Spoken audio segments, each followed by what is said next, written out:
Oui, tout à l'heure vous parlez de l'eau. Est-ce qu'on peut parler, j'invente quelque chose comme ça, hein? Est-ce qu'on peut parler des esprits de l'air aussi? Absolument, c'est les plus dangereux.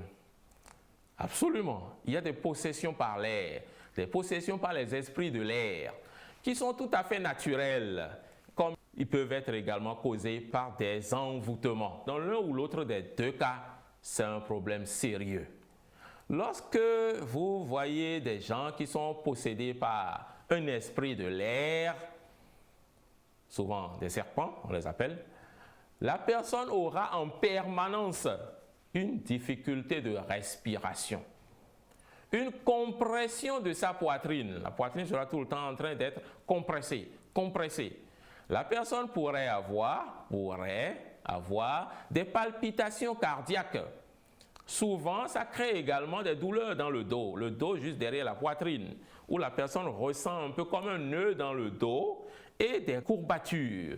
Et a souvent besoin qu'on lui marche sur le dos ou qu'on lui fasse des massages parce qu'il a mal. Il sent souvent une compression devant et une compression derrière également, avec beaucoup d'autres choses, dépendant de ce que cet esprit fait dans son corps. Si c'est un esprit qui ferait telle chose, il ressentirait d'autres choses. Si c'est un esprit qui fait telle autre chose plutôt, il ressentirait d'autres choses également. Les esprits de l'air, lorsqu'ils sont présents en vous, la première chose qu'ils font, c'est la destruction de votre santé. La santé va prendre un coup, c'est sûr. Parce que subitement, l'individu commence à ressentir une faiblesse. Une faiblesse qui est conséquence du fait que sa santé a pris un coup. L'individu n'est plus fort, n'est plus vigoureux.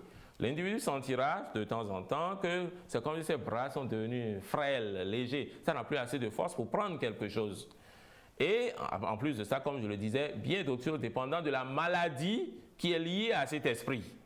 Parce que la plupart des maladies dont nous souffrons sont liées à des esprits liés à l'air. La plupart, sinon toutes, sont liées à des esprits liés à l'air. Et donc, quand ces esprits rentrent dans le corps, la personne commence à ressentir ça. Mais ce n'est pas que ça. Si c'était que ça, ce serait encore mieux. La partie que la chose touche le plus, c'est la chance et l'évolution professionnelle de l'individu. Si nous considérons, par exemple, que c'était un envoûtement, à partir du jour où cet envoûtement vient, dès les 2 ou 3 jours qui suivent, l'individu qui avait une grande boutique vendait une centaine d'articles par jour, en serait réduit à ne vendre que 10 par jour. Et s'il ne sait pas faire 10, là, ça va continuer à chuter. Quelques jours, de manière subite, et c'est cette entité qui est en train de faire ça. Si, alors, vous ne vendez plus beaucoup, ça veut dire que vous ne gagnez plus beaucoup d'argent, c'est sûr.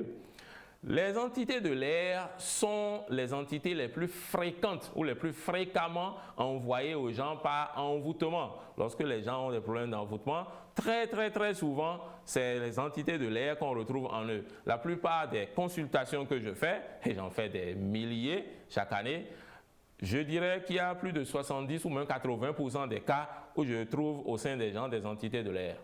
Qu'on les a envoûtés par des entités de l'air, ou que leur karma a permis que ce soit des entités de l'air qu'on leur envoie, ou que ce soit des entités de l'air qui viennent naturellement dans leur corps, parce que le moment est venu pour qu'ils tombent malades de ceci, ou le moment est venu pour que leur vie chute de telle ou telle manière. Et ils commencent à ressentir divers malaises, ou ils commencent à avoir divers problèmes de vie, mais qui sont liés à la présence de cette nouvelle entité au sein de leur corps. Donc ce n'est pas seulement lié à des envoûtements, c'est également lié au fait que la vie normale de la personne, le karma de la personne demande qu'en ce moment précis, l'individu ait tel ou tel problème. Et l'entité, l'être, viendra tout seul de lui-même s'installer au sein de la personne simplement parce que l'heure a sonné pour que lui aille s'installer dans cette personne-là. Quand on parlait de l'air, oui. Est-ce que vous faites allusion aux microbes? Microbes? Oui. Lorsque l'esprit est rentré dans le corps, l'esprit n'est pas un microbe, c'est un esprit. Lorsque l'esprit est rentré dans le corps, c'est un esprit négatif. C'est ce que d'aucuns appelleront Satan, diable. C'est un esprit négatif qui est venu dans votre corps pour créer des problèmes de santé, par exemple, qui est venu dans votre corps pour créer des problèmes de santé. Dans sa recherche de création de problèmes de santé, cet esprit ira attaquer en premier lieu vos nerfs. C'est toujours ça, ça attaque en premier lieu. Ça attaque vos nerfs. Vos nerfs n'agissent plus correctement et ça ira commencer à attirer dans votre corps une certaine faiblesse de votre immunité qui permettra l'arrivée dans votre corps de tel ou de tel microbe. C'est là que les microbes interviennent. C'est la baisse de l'immunité que l'entité crée dans votre corps, que l'esprit crée dans votre corps, qui fait que le microbe qui avait toujours été là et qui n'avait jamais eu assez de force, ce microbe maintenant va commencer à se multiplier à une vitesse que les médecins également seront très surpris de constater. Mais le microbe avait toujours été là, ne vous gênez pas. Mais maintenant, ce microbe va commencer à faire une multiplication, une démultiplication sérieuse. Et ce microbe maintenant commencera à créer au sein du corps les maladies qu'il faut. Et là, les analyses diront qu'il y a tel ou tel problème qu'il faudra commencer à gérer. Là, la maladie est devenue physique. Mais au tout départ, la maladie n'a été que spirituelle. Et la plupart des gens ressentent en eux cette maladie spirituelle avant, bien longtemps avant que cette maladie ne devienne physique, bien longtemps avant que les microbes ne soient mis en jeu afin que la destruction du corps physique se fasse réellement manifester. Oui. Après ceci, je vais aborder les esprits de la terre. Il y a des esprits de la terre, non? Absolument. Oui, avant d'aller là. Du feu aussi. Du feu aussi. Oui. Bon, avant d'aller là, quelles précautions faut-il prendre pour éviter ces maladies spirituelles? Ces possessions, nous allons dire. Oui. Il y en a deux. La première, essayer partout dans sa vie d'être le plus droit possible. Je sais que c'est difficile. Essayer dans sa vie, partout où on irait, d'être le plus droit possible. De faire les choses que vous auriez aimé qu'on vous fasse, comme l'a dit Jésus-Christ. Les choses que vous auriez aimé qu'on vous fasse, faites-le aux autres. Ce que vous n'aimeriez pas qu'on vous fasse, ne le faites pas aux autres. Parce que quand vous êtes en train de faire aux autres ce que vous n'aimeriez pas qu'on vous fasse, eh bien, attendez-vous un beau jour à ce que ça vienne également dans votre vie. C'est le fait d'essayer de demeurer droit le plus souvent possible ou le plus possible dans sa vie. C'est la première condition. C'est ça qui fait que vous n'aurez pas les revers de la vie. Parce que les revers de la vie, il y en a de toutes sortes. Et Dieu, notre Créateur universel, il est champion dans l'art de vous faire envoûter, dans l'art de vous faire posséder par n'importe quel esprit. Parce que tous les esprits sont sous ses commandes. Tous les esprits ne sont que comme des marionnettes que Dieu a sous ses commandes. Et peut dire, toi va lui faire ceci, toi va lui faire ça, toi va lui faire ça. C'est vite fait. Si vous ne voulez pas ça, vivez droit. Dieu ne va pas s'occuper de vous ou ne va s'occuper de vous que positivement. La deuxième chose à faire pour ne pas avoir ce genre de problème, c'est d'être tout le temps en train d'appeler Dieu à venir intervenir positivement dans votre vie. Appelez tout le temps Dieu à être présent dans votre vie. C'est-à-dire, faites-vous posséder par Dieu. C'est ça la réalité.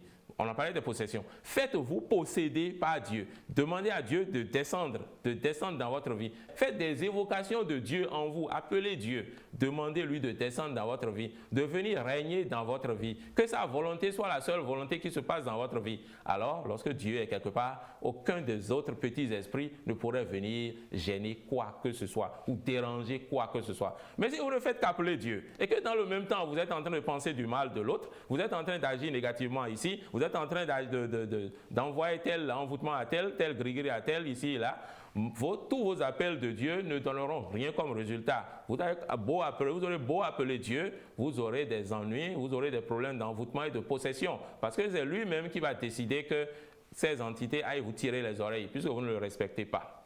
Oui. Merci beaucoup pour ces conseils. Vous avez dit d'être droit le plus grand possible. Je sais que c'est difficile, mais il le faut. Oui. Si on ne veut pas avoir de ces problèmes. Merci beaucoup. Que veut dire être droit? Ça signifie, je sais qu'on ne vole pas. On ne vole pas l'argent de l'État. On ne vole pas l'argent d'autrui. On ne prend pas le bien de la communauté pour dire tous les États que ne peut pas acheter là. Toutes les maisons que ne peut pas acheter là, c'est moi l'aîné, c'est moi celui qui doit tout prendre et c'est moi qui gère. Alors, quand je vais prendre les loyers, je vais vous donner à vous autres les petits frères et c'est moi celui qui gère.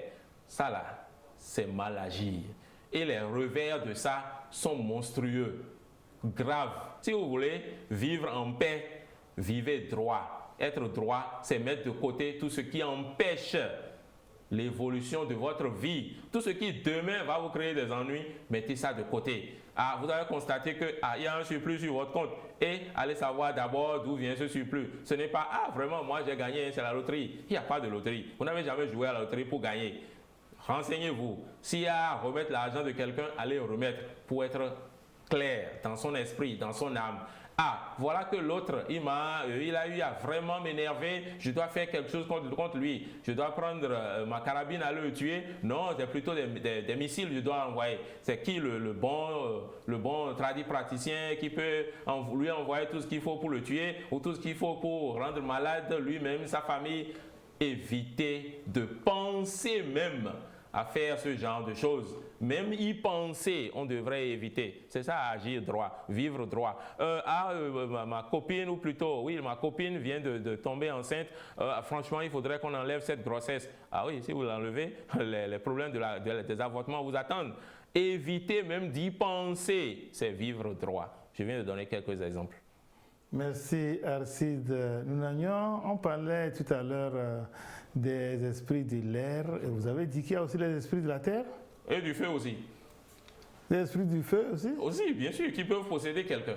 Alors, lorsque nous en venons aux esprits de la terre, c'est le genre d'esprit que personne ne veut. J'ai rencontré des gens à plusieurs reprises, c'est même pas une, deux fois, c'est à plusieurs reprises. Et souvent, ce seraient des gens qui vous diront j'étais riche. J'étais très riche. Aller à Dubaï quasiment toutes les semaines, je le faisais. Si je n'avais pas d'argent, c'était 500 millions. Pas du tout d'argent. Des conteneurs que je faisais arriver à Lomé, c'était beaucoup. Pour me saluer, non, il fallait carrément se mettre à genoux. Mais aujourd'hui, pour trouver 25 francs, c'est difficile. Qu'est-ce qui fait ce genre de choses? Très souvent, c'est les esprits de la terre. Il suffit que par vos actes, par votre mauvaise utilisation de l'argent par exemple, que votre karma, votre âme accepte que vous receviez pour quelque temps un esprit de la terre qui viendra s'installer en vous. Il n'aura pas besoin de beaucoup de temps pour vous ruiner systématiquement. Même le peu que vous trouviez pour manger, vous n'aurez pas. Si vous ne savez pas faire, vous allez quémander pour manger. Un esprit négatif de la terre, c'est ce que ça fait. L'individu, à partir du jour où l'esprit a pris place en son corps, il va se sentir d'une lourdeur inexplicable. Si vous lui dites de se lever, d'aller prendre son portable à 2 mètres, il va vous dire que 2 mètres là c'est trop loin, que vraiment il ne se sent pas bien. Ce n'est pas des esprits qui donnent vraiment des maladies. Non, ils ne sont pas là pour vous rendre malade. Ils sont là pour vous donner une autre maladie, une maladie précise. C'est la misère. Ce n'est pas la pauvreté, c'est la misère. Mais vous êtes parti de votre niveau de grande richesse. Pour partir de ce niveau de grande richesse, descendre au niveau de grande misère. Une entité de la terre le fait aisément. L'individu, en plus de cette grande lourdeur qu'il serait en train de ressentir, il ressentira beaucoup des lourdeurs dans la région allant des hanches jusqu'aux pieds. Et cette lourdeur de cette région sera considérable. Certains, dans le même temps, seraient en train de constater que sur leur peau, ils vont commencer à développer des boutons. Un peu comme ceux qui ont le sida. Certaines personnes n'auraient pas ça. La plupart des gens n'ont même pas de boutons. La plupart, ils ne constatent que des lourdeurs dans la région allant des hanches aux pieds et dans les 2 bras, et ils constatent leur grave pauvreté ou leur misère qui est survenue quelques petites années ou quelques petits mois après qu'ils aient quitté le sommet des sommets au point de vue financier. C'est l'entité que personne ne voudrait dans sa vie. Et quand ça vient, ça fait son travail de manière remarquable. Une fois que l'entité est soustraite de l'individu, petit à petit, elle reprend son travail, elle reprend ses finances et ça remonte. Petit à petit. Oui, une fois que l'entité est soustraite de l'individu. Oui. Comment procéder?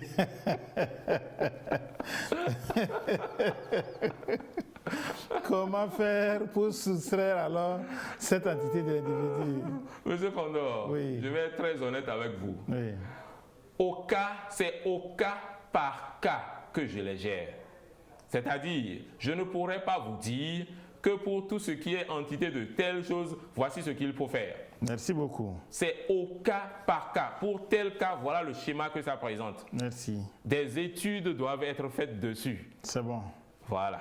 Maintenant, et les esprits du feu. Vous avez parlé des esprits du feu, non? Absolument. Mais comment, qu'est-ce qui peut être à l'origine de ces esprits? Expliquez-nous ces esprits-là. Ce qui pourrait être à l'origine de la présence de ces esprits, très souvent, c'est la destruction des foyers. Ces genres d'entités peuvent donner autre chose. Une chaleur extrême. C'est du feu qui est au sein de l'être, c'est du feu qui est dans l'individu. Une chaleur vive, tellement extrême, que petit à petit, ça peut générer des maladies. Merci, M. Arcide Nounagnon.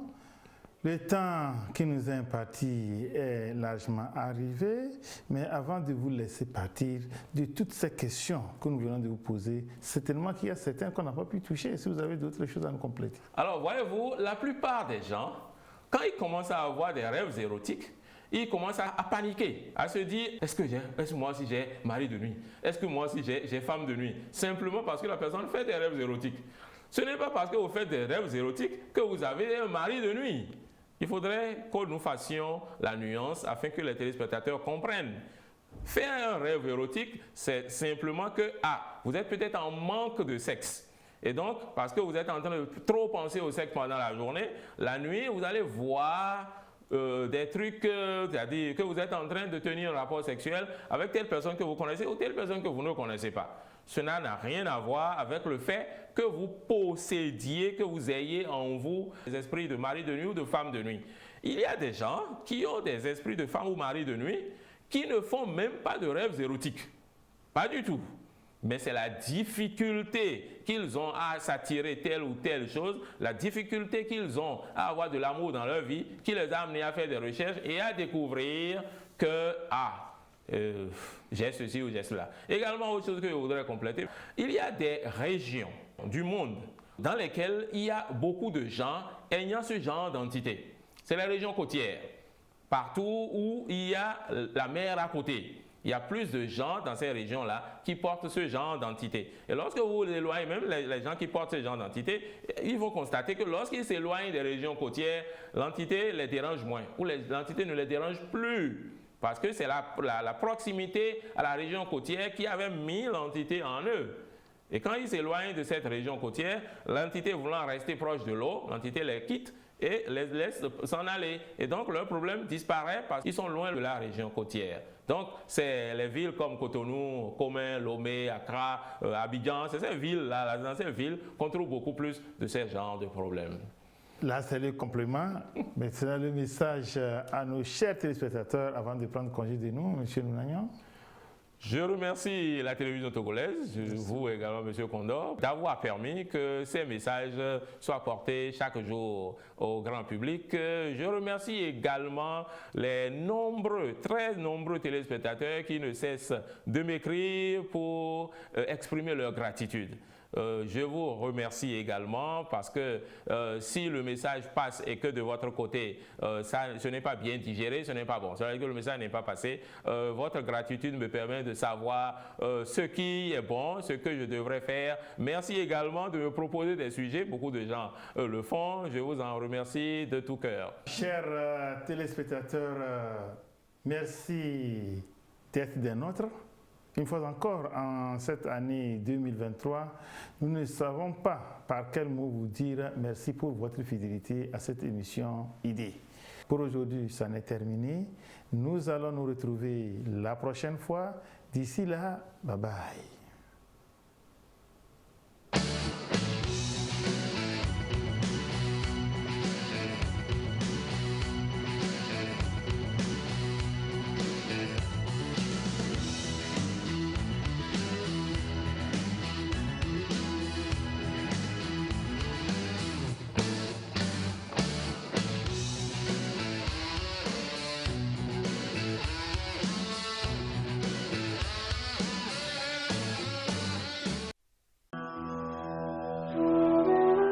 Grande séance de fin d'année, population de Lomé et des environs. le consultant spirituel Aristide Nounagnon organise pour vous la grande séance de fin d'année. Cette séance a pour but de vous délivrer de toutes sortes de blocages, de purifier en vous tous vos corps, physique, astral, mental, éthérique, de dynamiser en vous la chance et le bonheur, puis de vous aider à réaliser vos vœux les plus chers. Cette séance verra aussi la consécration de l'huile de Shiva, de protection et de délivrance. Cette séance aura lieu le 14 janvier 2023 à 8h à la CNTT Bourse du Travail à Lomé. Ensemble, recevons l'année 2023 en toute beauté. Rama, Rama.